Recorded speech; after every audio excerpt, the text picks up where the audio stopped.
नमस्कार, मैं हूं यश। आप देख रहे हैं दिव्य भारत न्यूज। रुक करेंगे आज की खबर पर। देश भर में मणिपुर को लेकर हंगामा है। संसद में भी सारी पार्टियां मणिपुर मुद्दे पर चर्चा की मांग कर रही है। ऐसे में राज्यसभा में गुजरात के सांसद शक्ति सिंह गोहिल ने इस मुद्दे पर दिव्य भारत से खास बातचीत की। श्री गोहिल ने कहा कि राजनीति नहीं पर चर्चा जरूरी है। आइए सुनते हैं मेरे सहयोगी मेहुल के साथ।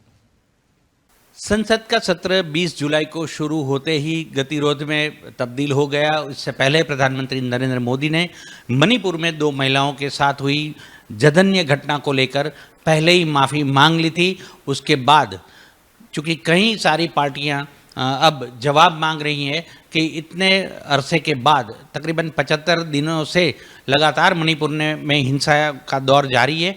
इस बीच 2 महिलाओं के साथ जो अघटित घटनाएं घटी उसको लेकर प्रधानमंत्री अचानक ही सामने आ गए और उन्होंने पहले ही सदन का सत्र शुरू होते ही माफ़ी मांगकर ये कहें कि अपना अफसोस जताया। भले ही इसको माफ़ी न कही जाए पर ऑल पार्टी मांग कर रही है कि जो मणिपुर के मुख्यमंत्री हैं उनको इस्तीफ़ा दे देना चाहिए। अब संसद का 2 दिवसीय सत्र अभी शुरू हुआ है। आज गतिरोध फिर से शुरू हुआ। अब जो सदन मिलेगा सोमवार से शुरू होगा तकरीबन 1 महीने के लिए। हमारे साथ मौजूद है गुजरात कांग्रेस के प्रदेश अध्यक्ष और राज्यसभा सांसद शक्ति सिंह गोहिल जी। शक्ति सिंह जी, किस तरह से देखते हैं मणिपुर की घटना को और ऑल पार्टीज जो मांग कर रही हैं केंद्र सरकार से, प्रधानमंत्री से?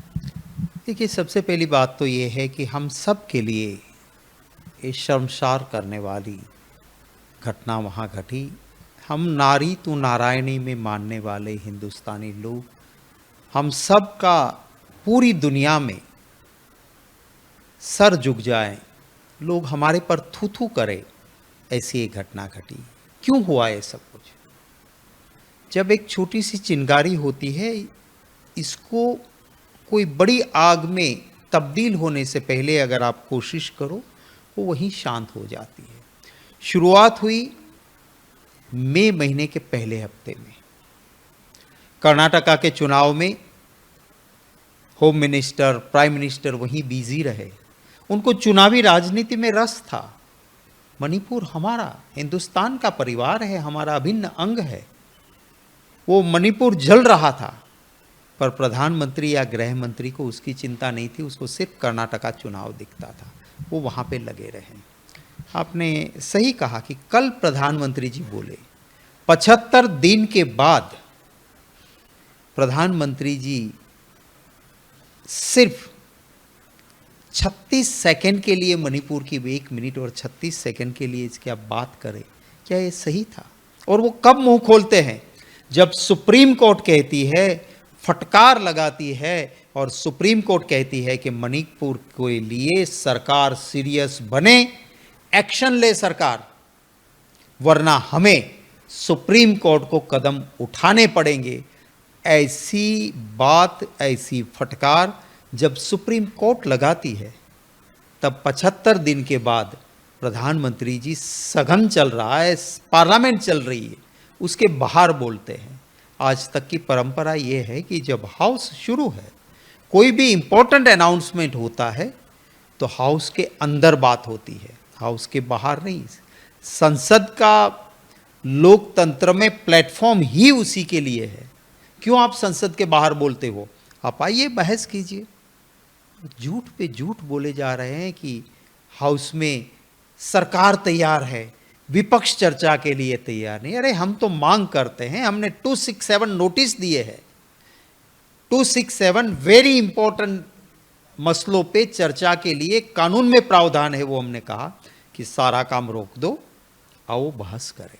हम दलगत राजनीति से ऊपर उठ के मरहम लगाना चाहते हैं, मणिपुर में शांति हो उसके लिए। और जो घटनाएं घटी है, जिसकी भी इसमें कमजोरी, दिक्कतें या आप कहो कि काम चोरी हुई या जिसकी अनदेखी जिन्होंने की और ये हालात हुए हैं, उसका सबके पास कुछ न कुछ बात कर रखने को है।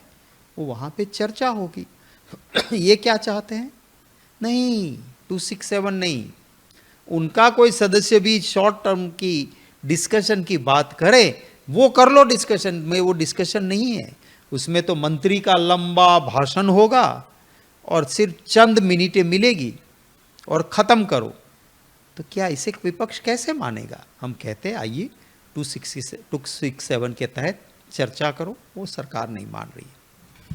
शक्ति सिद्धि, अब तक के 8 साल में इससे पहले जब यूपीए सरकार थी, कई सारी महिला लड़ाकी जो बीजेपी पार्टी की हैं, जैसे स्मृति ईरानी जी हैं, इससे पहले दिवंगत सुषमा स्वराज जी थी, कई सारी महिलाएं इस तरह से सड़क पे आ जाती थी, गैस के दाम हो या फिर पेट्रोल के दाम हो, उसको लेकर।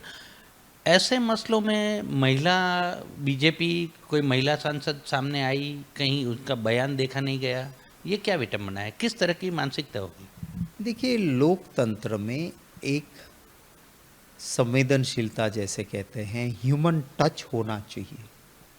आपका दिल रोने लगता है अगर ऐसी चीज़ का अगर आप देखते हो तो, कोई पत्थर दिल इंसान का दिल भी पिघल जाए, ऐसी वो वीडियो है। पर फिर भी बीजेपी के किसी के दिल से आह नहीं निकली। इसका मतलब ये है कि यहाँ पे सिर्फ चुनावी राजनीति, पावर, अपने दल की बात, क्योंकि वहाँ पे भाजपा शासन में है तो बस कुछ नहीं करना है, ये कोई तरीका हुआ? आखिर वो भी आज इस देश की हर माँ बहन वो अपने अंदर से रो रही है, उसको लगता है कि क्या हो रहा है मेरे देश में। तो बिल्कुल सही कहा आपने, उनको बाहर खुल के निकलना चाहिए। कांग्रेस की सरकार थी, एक घटना घटती थी, पूरे हाउस में, पूरी पार्लियामेंट में बीजेपी चर्चा मांगती थी, हम चर्चा करते थे, कहते थे प्रधानमंत्री जवाब दे, तो प्रधानमंत्री जी खुद आके जवाब देते थे। ये कहते थे कि यहाँ पे ज्वाइंट पार्लियामेंट्री कमेटी कर दो, हमने जेपीसी हम देते थे। हमारी सरकार के खिलाफ एलिगेशन में हमारी सरकार थी कांग्रेस की, ज्वाइंट पार्लियामेंट्री कमेटी ने इन्वेस्टिगेशन किया था। आज लोकतंत्र का गला घोंटा जा रहा है और मैं मानता हूँ कि देशवासी को, हर देशवासी को इस बात का दुख भी है, चिंता भी है कि हमने वोट दिए थे कि कोई बदलाव अच्छा होगा, ये तो लोकतंत्र की हत्या हो रही है। और यही वजह है कि कर्नाटका के लोगों ने रियल इशू को पकड़ा। हनुमान जी कांग्रेस के साथ रहे, अली और बजरंग बली दोनों साथ रहे। क्यों? क्योंकि लोग समझ चुके थे कि ये सिर्फ हिंदू मुसलमान करवा के भगवान के नाम पे रियल इश्यू से ध्यान भटकाना चाहते हैं, हमें रियल इश्यू पे लगे रहना है। और लोगों ने बहुत समझदारी के साथ वोट किए। हिमाचल प्रदेश में भी काफ़ी कोशिश की, राष्ट्रीय अध्यक्ष भाजपा के वहाँ के होने के बावजूद कांग्रेस की सरकार बनी। और आपने देखा होगा कि बाढ़ काफ़ी राज्यों में आई, पर वहाँ के इंडिपेंडेंट टूरिस्ट ने कहा कि हिमाचल की कांग्रेस की सरकार और वहाँ के मुख्यमंत्री ने जो हमारी चिंता की है, हमें बचाया है, हम इनका धन्यवाद करते हैं। तो ये है। सर, मायावती आज कह रही है कि मणिपुर मुद्दे पर राजनीति नहीं होनी चाहिए। क्या आपको नहीं लगता कि ये बयान केवल राजनीति से ही प्रेरित है? देखिए, हम भी कहाँ, कौन राजनीति चाहता है? ऐसे वक्त पे राजनीति कहाँ है? हम कहते हैं कि आप आइए, हम दलगत राजनीति से ऊपर उठ के, बीजेपी को भी दलगत राजनीति से ऊपर उठना चाहिए। उसका मुख्यमंत्री है या किसका है वो नहीं देखना चाहिए। पर बदकिस्मती इस बात की है कि इतना बड़ा जो पूरी दुनिया के अंदर हमारे पर थू हो रही है, और ऐसी घटना घटी है उसके साथ, क्योंकि राजस्थान में और छत्तीसगढ़ में कांग्रेस की सरकार है और चुनाव आ रहा है। आप क्या मणिपुर की घटना को मजाक उड़ा रहे हो कि राजस्थान और छत्तीसगढ़ का जिक्र साथ में कर रहे हो? तो ये भारतीय जनता पार्टी का जो घिनौनी हरकत है, मैं मानता हूँ मायावती जी का उसी की ओर इशारा है। तो खबरों में बस इतना ही। देखते रहिए दिव्य भारत न्यूज। नमस्कार।